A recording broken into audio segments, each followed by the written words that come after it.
하나님의 말씀은 요한복음 10장 1절로 10절입니다. 양은 목자의 음성을 듣나니 이 제목으로 말씀을 전하신 보아서 선교사님은 러시아와 또 중국 등지에서 열방 기도의 집을 운영하시면서 하나님을 기쁘시게 하는 귀한 선교사님이십니다. 할렐루야, 감사합니다. 또 이렇게 귀한 시간에 또 우리 믿음의 동역자들, 우리 선배님들과 함께 또 예배할 수 있는 특권을 주신 하나님께 감사드립니다. 기도하고 시작하겠습니다. 하나님 아버지, 오늘도 하나님 시공간을 초월하여 우리가 하나님 앞에 예배할 수 있는 특권을 주신 주님을 찬양합니다. 아침마다 주의 말씀으로 우리의 다림줄을 놓게 하시고 또 이 하루를 이 말씀 붙잡고 살아갈 수 있는 은혜를 매일 아침마다 주시니 감사합니다. 오늘 이 아침에도 성령님 저희의 입술을 통해서 말씀하여 주시고 또 그 말씀에 우리가 합하여 열방을 향해 기도할 수 있는 모임 되게 해 주신 주님을 찬양합니다.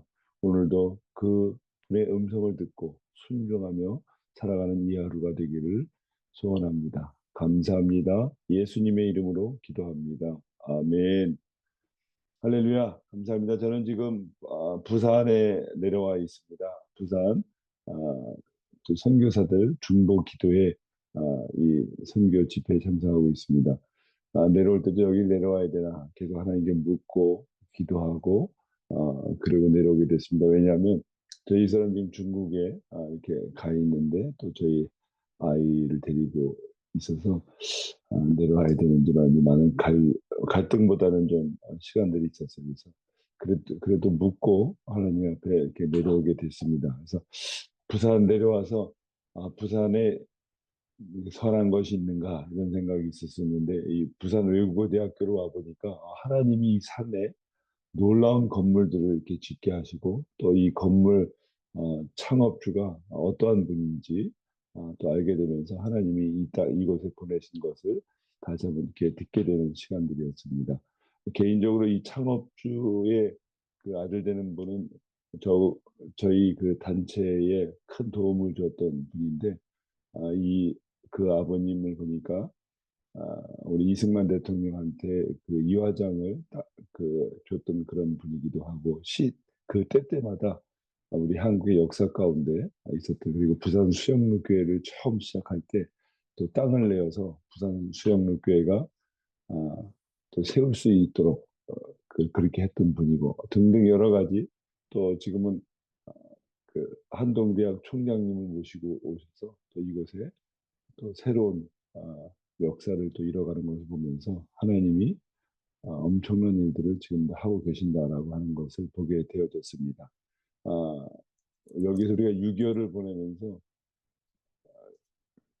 왜 하나님이 이 부산 땅만 공산화되지 않고 남게 하셨는지를 또 다시 한번 생각나게 하는 그런 시간들이었습니다. 또 부산의 성시화 운동들이 또 다시 한번 일어나고 또 6.25 때는 아, 우리 이승만 대통령이 집중 내려서 모든 목회자들의 목사님들에게 우리 한국 교회를 위해서 기도를 부탁했던 그런 시간들이었습니다. 그 모든 것이 또 하나님 앞에 기도와 간구를 통해서 역사하셨으리라고 저는 믿습니다. 그래서 이곳에 여러 가지 은혜도 받고 있지만 또 우리 안에 잘못된 것들 보면서 하나님이 뭔가 한국 교회 안에 새로운 일을 시작하시기 전에 우리 안에 죄에 대해서 우리 안에 잘못된 것들에 대해서 회개하는 시간들 갖게 되어졌습니다. 그래서 하나님이 일하시고 계시고 또 하나님이 역사하고 계신다라고 하는 것입니다. 저는 오늘 본문을 보면서 제가 처음 모태신앙으로 자랐지만 제가 새롭게 선교에 헌신할 수 있는 시간들이 되어졌습니다. 저는 한국 예수전도단이라고 하는 한국 위스위더 미션이라고 하는 단체의 훈련을 받게 되어졌는데 이 단체를 접하면서 읽었던 세 권의 추천의 책이 있었습니다. 그 책 이름은 저희 그 로렌 커닝햄이라고 분이 좀 작고하셨지만 이분께서 하나님 정말 당신이십니까? 라고 하는 책과 또 밀림 속의 십자가 또 라고 하는 또 책, 이런 책들을 통해서 성령께서 어떻게 인도하셨는지를 보게 되는 책이었습니다. 그래서 제가 처음 20대 때는 이 어떻게 하나님 음성을 듣는가 성경 구절을 쭉 책상에다 적어놓고 그것을 또 보면서 하나님이 어떻게 나를 매일매일의 삶 가운데 인도하셨는지 그동안은 내가 계획을 세우고 자기 경영을 했지만 이제부터 내가 하나님 말씀하시는 대로 살아간다라고 하는 것을 그때 처음 또 모태신앙으로 다녔지만 하나님이 인도해 주시고 또 하나님이 고쳐주시고 하나님이 먹이시고 비전을 주셔서 따라간다고만 생각했지 매일매일 삶 속에 주님이 나를 인도하신다라고 하는 것을 어, 삶으로 깨닫는 시간들을 갖지 못했던 것 같습니다. 그러나 그 이후로부터 지금까지 계속 그 성령의 인도하심을 받으려고 또 기도하면서 때로는 듣지 못하고 각각 제 길로 간 적도 있지만 그래도 돌이켜서 주 앞에 나오는 시간들을 가져왔습니다. 오늘 우리가 본문에서 말씀해 보니까 본문에 두 가지의 특징이 있습니다. 양에 대해서 목자에 대해서 나옵니다. 먼저 우리 양이라고 하는 존재를 하나님이 우리를 택하셔서 양으로 비유하셨는데 우리가 잘 아는 것처럼 양은 앞을 3m 이상을 보지 못한다고 합니다. 그래서 먼 곳을 볼 수 없고 가장 앞에 있는 것만 보고 또 양무리들이 갈 때는 앞에 있는 양만 보고 갈 수밖에 없는 아주 눈에 연약함이 있다고 합니다. 그리고 다른 짐승들 사자나 보면 이빨이 강하든지 아니면 발톱이 강하든지 하는데 양은 입도 강하지도 않고 그 어떤 것도 그 공격에도 맞설 수 있는 힘이 없는 것이 양의 특징입니다. 그렇기 때문에 양은 목자 없이는 살 수가 없고 늘 목자가 인도하는 대로 살 수밖에 없는 것이 양의 특징인 것을 볼 수 있습니다. 오직 방어할 수 없는 특징을 갖고 있는 것이 또 양이기도 합니다. 그래서 어, 목자인 하나님, 야, 모든 양떼를 떠날 수가 없으신 하나님께서 우리를 버리지 아니하시고 우리를 인도하시는 분이 하나님이신 것을 우리에게 가르쳐주는 말씀이라고 저는 생각이 되어집니다. 그래서 목자는 우리를 위하여 늘 만드시고 저녁에는 또 문을 통하여 들어가도록 하신 것을 볼 수 있습니다. 그래서 하나님은 양은 목자의 음성을 듣고 살아갈 수밖에 없다라고 하는 것입니다.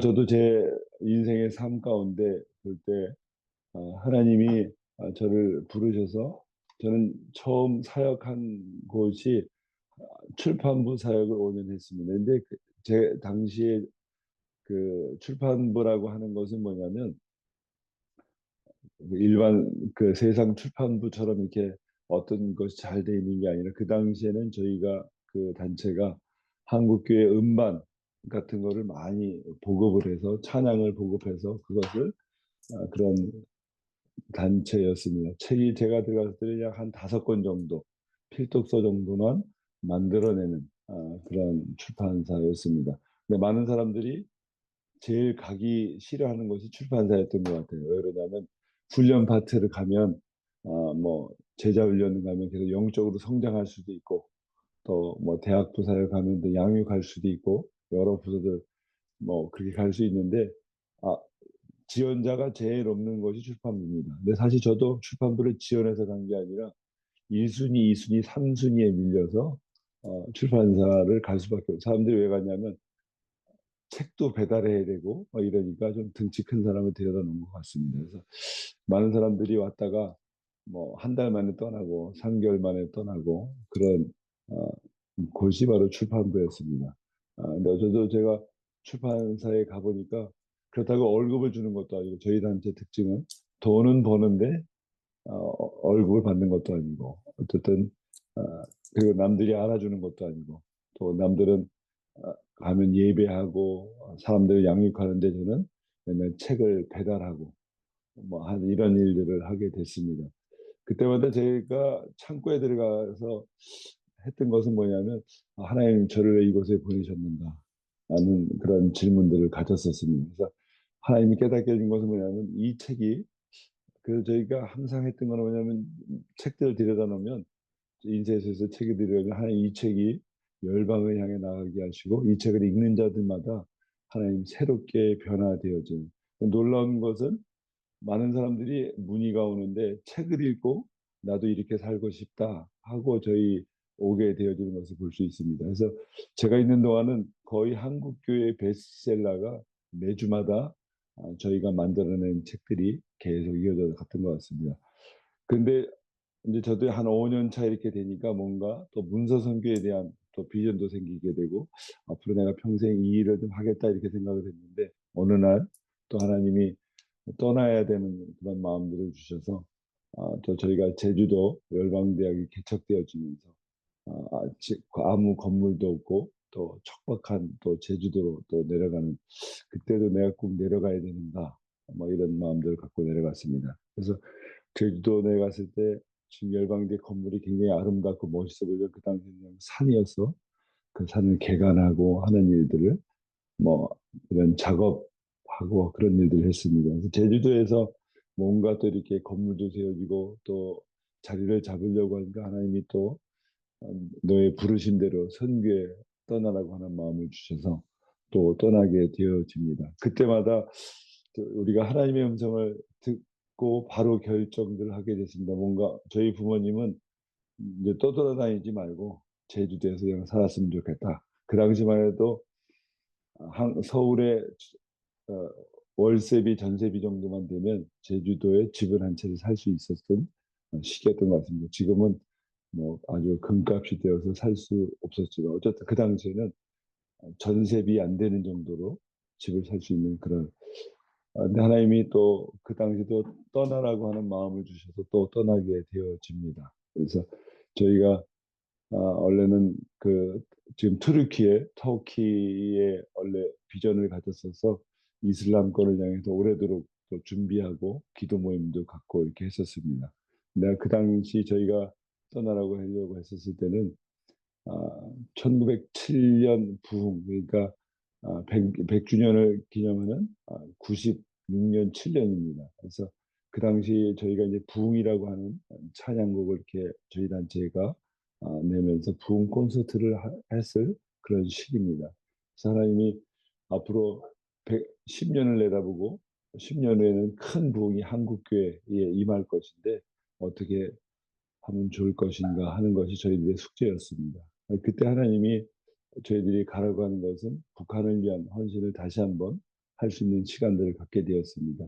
어느 날 제가 그 제주도에서 예배를 인도했을 때 사람들을 콜링하는 시간들이었습니다. 근데 하나님이 야 너도 헌신하지 않으면서 어떻게 네가 사람을 콜링할 수 있느냐라고 말씀하셔서 다시 한번 순종할 수 있는 그런 시간들을 갖게 되어졌습니다. 그래서 저희가 사역하고 있는 것들을 저희가 새로운 지역에 그래서 북한을 위해서 가장 가까운 곳, 북한은 들어갈 수가 없지만 저희가 연변이라고 하는 곳, 두만강과 백두산 가까운 북한과 제일 가까운 곳을 가기로 결정을 하고 저희가 다시 중국으로 들어가게 되었습니다. 한 번도 중국어에 선교사로 들어가려고 하는 마음을 가진 적이 한 번도 없는데 어쨌든 하나님이 말씀하셔서 저희들이 바로 순종합니다. 근데 떠날 때마다 뭔가 안정적이면 출판사에서도 뭔가 제가 자리를 잡게 되고 제 포지션도 갖게 되어졌는데 또 다 내려놓고 떠나고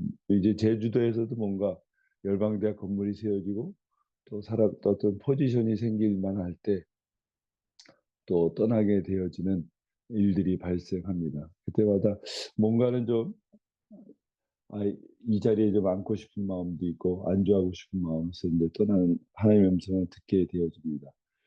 또 중국에서도 하나님 부르셔서 또 열심히 또 하나님의 말씀대로 움직여 왔습니다. 근데 한 2010년 정도 되니까 지금 이것이 아니라 하나님이 뭔가 열방을 향한 그런 마음들을 주셔서 그 이후에 저희가 열방 기도의 집을 세우게 되어지고 또 DTS 훈련시킨 사람들을 해외로 좀 눈을 돌리게 해서 러시아, 뭐 저희가 중국 안에서는 뭐 티베트, 신장 이후로 뭐 저희들이 이렇게 팀들을 계속 중국 사람들을 훈련시켜서 움직여 왔었습니다. 그러다가 저희가 2015년이 되면서 이제 러시아로 또 팀들을 나가기 시작했었습니다. 어쨌든 그러면서 저희들이 이제 중국이 더 이상 이제 그 선교 국가가 아니라 선교하는 나라다라고 하는 마음을 주셔서 그런 마음들을 갖기 시작했습니다. 그런 마음을 갖기 시작하면서 하나님이 더 이상 중국의 선교사들을 잊지 못하도록 곳곳에서 하나님이 한 명, 두 명을 추방하는 거는 있었지만 동시다발적으로 한날 한시에 그냥 곳곳에 추방의 바람이 불었습니다. 한 번에 뭐 50명씩, 100명씩 몽땅 하루 한날 한시에 추방의 바람들이 불기 시작했습니다. 그래서 어쨌든 저도 2017년에 모든 것을 다 내려놓고 나올 수밖에 없는 상황이 되어졌습니다. 저희들이 어디로 갈 것인지 중국에서 있었을 때 이미 하나님이 러시아에 대한 마음을 주셔서 옮기게 됐습니다. 어쨌든 지금까지 그렇게 듣고 왔는데 하나님이 한 2년 전부터 또 다른 것에 대한 마음을 주셔서 하나님 이게 제가 잘못 들은 건지 아니면 여기서 그런 시간을 가졌습니다. 저희 한 2달 전에 저희 러시아에 있을 때 기도하게 하시고 뭔가 결정할 수 있는 그래서 저희들이 어느 나라로 우리가 중앙아시아를 위해서 기도했지만 중앙아시아로부터 또 예루살렘으로 향하는 모든 길들 원래 중국에서 백두 예루살렘이라고 하는 것을 계속 기도하고 준비했었지만 구체적으로 나라들을 위해서 기도했던 나라 어느 나라로 가야 할 것인가 저희 부가 기도하고 나라에 대한 마음을 주셔서 결정하고 바로 그곳에 연결했을 때 또 포럼이 열리게 되고 움직이게 되어집니다. 그래서 일주일 안에 모든 것을 결정하고 마음이 바뀔까 봐 그냥 모든 것을 다 나눠주기 시작하고 모든 걸 주기 시작하고 일주일 만에 결정하고 또 이삿짐까지 다 옮기고 움직이게 되었습니다. 그래서 양은 목자의 음성을 듣는다고 말씀하셨는데 그 길이 가장 안전한 길이라고 저는 믿습니다. 오늘 본문에 있는 말씀처럼 주님이 인도하시면 오늘 그 음성을 듣고 따라가는 것, 내 생각과 내 경험이 아닌 요즘에는 우리 내비게이션이라는 것이 있어서 가장 내가 이 길로 가면 빨리 갈 것 같은데 또 가면 막상 막히고 왜냐하면 위성에서 가장 열려 있는 길을 인도하는 것이 내비게이션이라고 저는 믿습니다. 제가 볼 수 없기 때문에 하나님께서는 이미 우리에게 그런 것들 마지막 때는 이런 문명 과학 장치를 통해서 인도하시지만 벌써 오래전부터 주님께서는 우리를 인도하시는 분이라고 저는 믿습니다. 제가 있는 곳에서 뭔가 사역하려고 했고 뭔가 그곳에서 안정감을 가지려고 할 때 주님이 그때마다 사람마다 다 차이가 있지만 그때는 저는 주님께서 그렇게 인도하셨던 것을 볼 수 있습니다. 오늘 이 방주의 특징이 뭐냐면 문도 하나이지만 운전대가 없다고 합니다. 양도 사실은 자기가 마음대로 걸어갈 수 있는 가시거리가 3m밖에 안 되기 때문에 먼 곳을 볼 수 없기 때문에 목자가 없이는 갈 수가 없습니다. 배도 이 방주도 물결 따라 인도함 따라 갈 수밖에 없는 것이 방주의 특징이라고 합니다. 키가 없기 때문에 오직 키 되신 분은 하나님이시고 그것을 인도하시는 분은 바로 주님이신 것을 우리가 고백합니다. 주님이 가장 선한 목자이시고 우리를 가장 안전한 것으로 인도하시는 분이십니다. 주님께서는 오늘 나를 인도하시고 나를 구원받기 위해서 가장 우리의 꼴을 먹이시는 분이라고 오늘 주님은 말씀하고 있습니다. 10절 말씀에 보니까 도덕이 오는 것은 도둑질하고 죽이고 멸망시키려는 것뿐이요 내가 온 것은 양으로 생명을 얻게 하고 더 풍성히 얻게 하려는 것이다 라고 말씀하시면서 11절에 나는 선한 목자라 선한 목자는 양들을 위하여 목숨을 버리거니와 그렇습니다. 주님이 우리가 내가 갈 바를 알지 못하고 내가 내 경영에서 잘못된 길로 가서 죽을 수밖에 없었지만 주님이 나의 죄값을 대신해서 죽으시고 또 나를 위해 부활하셔서 오늘 나를 가정안전한 것으로 우리를 사신 분이십니다. 그래서 더 이상 나를 내 마음대로 가지 않게 하시고 이제는 나를 인도하셔서 가정안전한 그 길로 인도하시는 내가 곧 길이요 진리요 생명이니 나로 말미암지 않고는 아버지께로 갈 자가 없다고 말씀하십니다. 물론 주님과 함께하는 삶이 가장 안전한 삶이라고 저는 믿습니다. 오늘도 제가 가서 무엇을 해야 될지 알지 못하지만 주님께서 예비하신 그 길로 가는 것이 하나님의 길이라고 믿고 지금까지 왔습니다. 이 길을 범하지 않도록 우리 저도 계속 기도할 것입니다. 여러분들이 또 저희들을 위해서 기도해 주시고 또 남은 길 끝까지 주의 음성 잘 듣고 또 저희들이 새로운 지역, 새로운 나라로 갈 때에 올바른 하나님의 음성으로 갈 수 있도록 기도 부탁을 드리겠습니다. 감사합니다.